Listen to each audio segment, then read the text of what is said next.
The Shroud of Turin has become one of the most mysterious pieces of cloth on the face of the planet. Is it the cloth that wrapped Jesus' crucified body? Or is it just an elaborate medieval forgery? This is the burial cloth of what many believe to have been wrapped around Jesus on his last days. It has an imprint of the face and body of a man beaten, whipped, and crucified. Artists have taken this cloth and used it to create a real representation of the man on the cloth. If this cloth is really the one that was wrapped around Jesus, and these scientists accurately represented it into a 3D model, then this is what Jesus Christ actually looked like in real life. But to know if this is a true representation, we first need to go back to the cloth itself. Is this really the burial cloth talked about in the Gospels wrapped around Jesus, found by the disciples the following days? Either this cloth is the one used to wrap Jesus' body, the one that was handed down through the centuries, used by artists as the model for all subsequent portraits of Christ, or the shroud is a complete fake created by some anonymous craftsman who took Gothic art in a completely new direction. If we can find out this answer, we may have real evidence of what the Son of God, Jesus, looks like.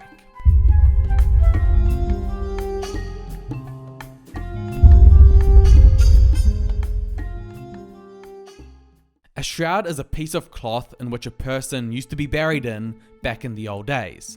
The Shroud of Turin is a cloth housed at St. John the Baptist in the Italian city of Turin. The only unique thing about this particular burial cloth is the image that it has on it. It bears the imprint of a crucified man. Now the thought that first comes to mind is it's obviously a painting on a piece of cloth made by some artist a long time ago. That's exactly what Barry Schwartz thought until he got the opportunity to be a part of the science team to investigate whether it was a painting or not. Frankly, I was expecting to see the paint and the brushstrokes and come home. And it took all of about 2 minutes for me to realize that whatever this thing was, this was no painting. For it to be a painting, it should show signs of brushstrokes or sketch marks. The science research team under the acronym of STIRP who investigated the shroud could not find anything of the sort. If it were a painting, they would be able to pick up the pigments and the dyes used, just like we can do with old master paintings. But again, the research team found no evidence of any pigments or dyes on the cloth in sufficient amounts to explain the image. However, there was one guy who was part of the research team who disagreed and came to a completely different conclusion.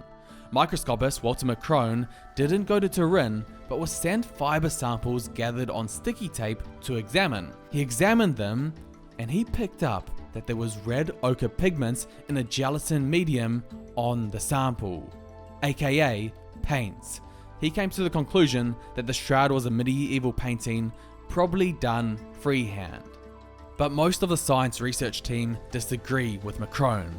If we go back to their research, it says that they found no evidence of any pigments or dyes on the cloth in sufficient amounts to explain the image. Members of the team say that whatever small amounts of paint particles that there is on the shroud, it probably got there from an accepted practice when creating replicas. There are 52 documented occasions where artists were permitted to view the shroud, create a replica or painting of it, and then they were allowed to lay their artwork onto the cloth to sanctify the artwork. My primary field is thermochemistry. I look at the effects of heat on materials. They dumped water on it to put out the fire.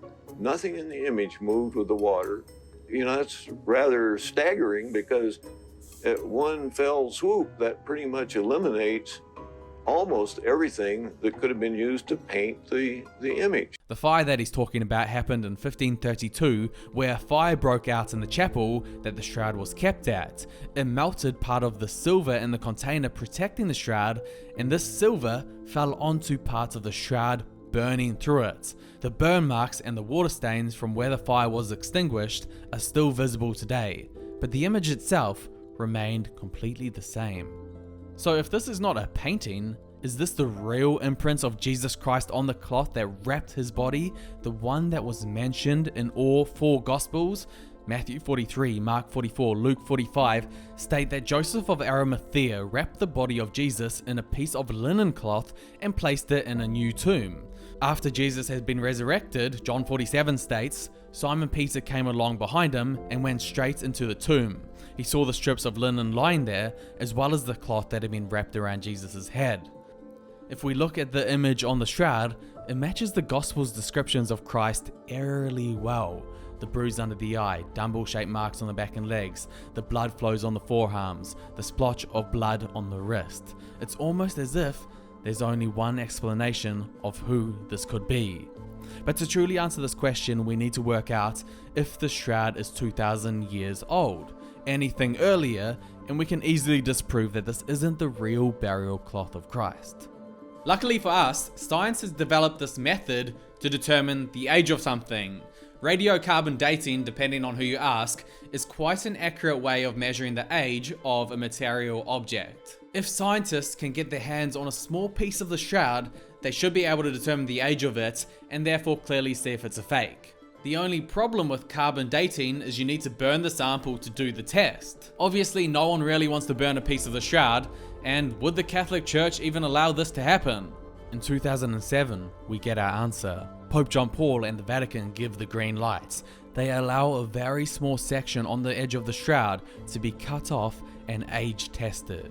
The section removed is divided into 4. One piece was sent to the laboratories at Oxford University, another to the Swiss Institute of Technology in Zurich, and 3 and 4 were sent to the University of Arizona. The results that they would find would shock shroud believers all throughout the world. The Shroud of Turin turned out to be a medieval sample from the 14th century, and that's what the radiocarbon date shows. They determined that the Shroud of Turin is dated between 1260 and 1390, a far cry from 2,000 years ago. Arizona had it at 646 years old, Oxford at 750 years old, and Zurich at 776. The conclusion, the Shroud of Turin was not old enough to be the actual burial cloth of Jesus Christ. Lay people, clergy, scientists, everyone is shocked by the results. The debate is over. The shroud is a fake. They now think that they have the answer to the question which has been asked for so long, disappointing some and pleasing others. However, this is not where it ends, because not everything adds up. The shroud does not align with any of the artwork that was created at the time the scientists found. The shroud's rare stitching style was unknown in the Middle Ages, but used in Judea in the 1st century. The linen was woven on an oversized loom, common in the 1st century, but rare in France in the Middle Ages. The shroud is completely out of character with art found in the Middle Ages, the Renaissance, or anything of that era. And then another piece of evidence comes along which proves these tests may be inaccurate. The Hungarian Prague Codex, a famous historical image, was illustrated in 1192, but the artist who made the Prague Codex was already familiar with the shroud. If he wasn't familiar with it, he would not have made it in the way that he did. He formed the Prague Codex with 2 distinctive features. 1, a rare herringbone weave, and 2, 4 holes making the letter L. The Shroud of Turin has the same 2 features, a rare herringbone weave and the letter L. But how could the artist who made the codex in 1192 be familiar with the Shroud of Turin if the shroud was only created in 1260? Was he a time traveler? Could he tell the future? Or is it possible that there was something off with the carbon dating test? Sue Benford and her husband Joe Marino thought that they found a vital clue which proved the carbon dating was flawed. While checking images in 1978, Benford noticed something strange about the piece of shroud chosen for the carbon dating samples. The herringbone, which is so consistent in the rest of the cloth, looked misaligned, almost as if it had been rewoven with later materials.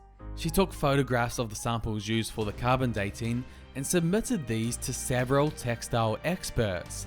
The textile experts said something very interesting. Each of them, independent of one another, said this material looks rewoven. Benford and Marino believe that the original linen was repaired with a completely different cotton thread in the 16th century. The repair was then dyed so that it wouldn't obviously be seen by the naked eye. Thus the material was a mix between the 1st century linen of the original sample and the 16th century cotton used for repairs. And if you did a carbon dating test on this piece of cloth, you will get a result somewhere in between these two dates. Who would have thought this is exactly the results we saw when the carbon dating was done? But many scientists got very angry when they discovered the findings of Benford and Marino. One in particular couldn't stand them. Ray Rogers, director of the original research team STERP, was outraged. He's a scientist. These two independent researchers are not scientists. They must be wrong. Immediately, he studied their findings because he knew he could prove them incorrect. And he was in the perfect position to do so because he'd been a part of the original research team. And this has its certain benefits. Rogers had in his possession samples lifted from the surface of the shroud. So he gets these samples and he tests them to make sure that it's only one piece of material to prove these silly doubters wrong. The results that he finds, he never thought he would see in a million years. He finds out that they were correct. So I read their paper and I thought, I've got the samples that can shoot that full of holes. So I got out the Ross samples and I got out the Shroud samples and I went to work again. A couple hours later, he calls me and he goes, boy, he says, I can't believe it. He says, they were right. There's cotton here. He says, there's no cotton in the rest of the shroud, but there's cotton interwoven here. They must be right. Benford and Marino's paper appears to be accurate.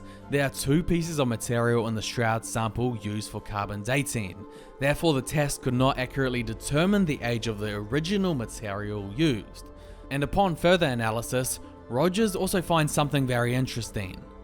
You've got photomicrographs that demonstrate this very clearly. The cotton fibers from the radiocarbon sample are fairly heavily coated with the gum dye mordant. What had happened is that at some point in time, the shroud needed to be repaired. So they repaired it with cotton. But they needed it to look the same as the original linen, so they dyed it into the same color. This finding may be even more important than what they originally found when the shroud was examined. When Rogers and the STERP team first examined the areas of the image that displayed bleeding wounds, they made a shocking discovery. They found the chemical signature of real blood. Their studies showed that the stains contained very high levels of bilirubin. Interesting, because this is the same chemical compound that Jesus would have released in his final days. According to biblical accounts, Jesus was nailed to a cross. As he bled, red blood cell walls would have ruptured, releasing hemoglobin. When hemoglobin breaks down, it creates bilirubin. Bilirubin, that's what was found on the shroud. And another important thing to note was that the shroud's bloodstains matched the ones that are found on the Sudarium of Oviedo. The Sudarium is the cloth that had been found on Jesus' head as per John 27. There was a study that compared the stains plus the calcium and strontium deposits between the shroud and the Sudarium. The results suggest both cloths were used by the same person. I'm coming to the conclusion that it has a very good chance of being the piece of cloth that was used to bury the historic Jesus. This and many other little details has led to many people becoming believers that this is the real burial shroud of Jesus of Nazareth. But it can't be scientifically confirmed as of yet, because one thing remains. Both believers and non-believers agree that another carbon dating test needs to happen, but this time only using the original linen of the shroud, not the linen mixed with cotton repairs. So today, that leaves us with two disagreeing parties. One who says that this can't be the real burial shroud of Jesus, it is a medieval forgery. They say that if it was real, the Bible would have at least mentioned it, that this incredible portrait was left on the burial shroud of Christ. They say no natural process could possibly print an image from a dead body onto a cloth. And second, you have the people who say it is the real burial shroud of Jesus. They say, how could some medieval guy create an image that we can't even duplicate with all the modern technology that we have today, nor fully explain it? an image that has three-dimensional properties with no sketch marks or brush strokes, with type AB blood on it, the same type found on the Sidarium and every Eucharistic miracle. All we know for sure now is the debate will continue until we can scientifically test the shroud again and discover the truth on one of the most remarkable pieces of cloth the world has ever seen.